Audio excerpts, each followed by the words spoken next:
In this video, we're going to go over a couple tips in regards to HR or human resources.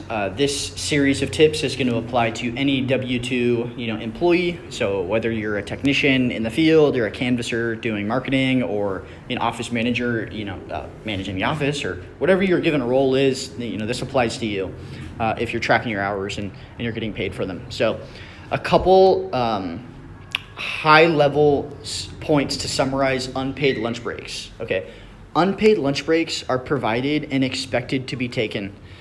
As an employer, I'm not holding everyone's hand, right? You guys are all largely working distributed, remote in many cases. I cannot micromanage and enforce you to take a lunch break and police you to do so, but you are absolutely provided them and encouraged to take them, okay? Please acknowledge that these were provided and hopefully they were taken through your hour tracking process.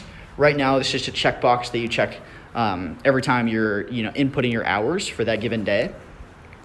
One important thing to give you some flexibility is unpaid lunch breaks do not have to be taken out at a routine time every day, but there are some restrictions that we're going to get into right now here.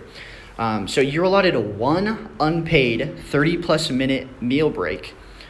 Meal break, lunch break, we might use those interchangeably, before the 5th hour if working 5+ hours.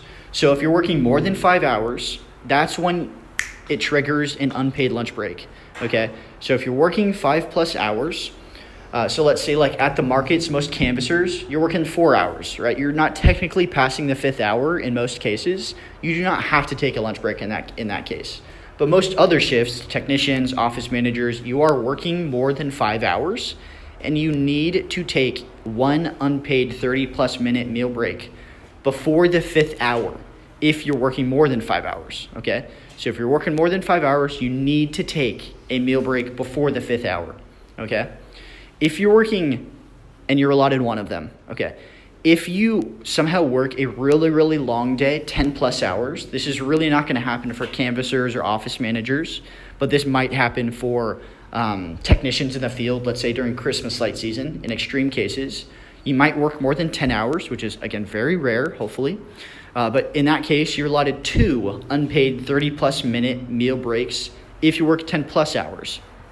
So you can take the first unpaid 30-plus minute meal break before the 5th hour, because that's one thing that we just communicated. You have to take it before the 5th hour, the first meal break. And then, therefore, you could take the second unpaid 30-plus minute meal break from, let's say, like any time from hour 6 to 10. But it's really important to take that first break before the 5th hour is the point. Okay, so here's some high-level information for you to practice because they are provided to you guys, just not policed. We cannot enforce the police the enforcement of these things. But please take your unpaid meal breaks, acknowledge these things are being taken through your hour tracking, and here's some rules of thumb to stick to.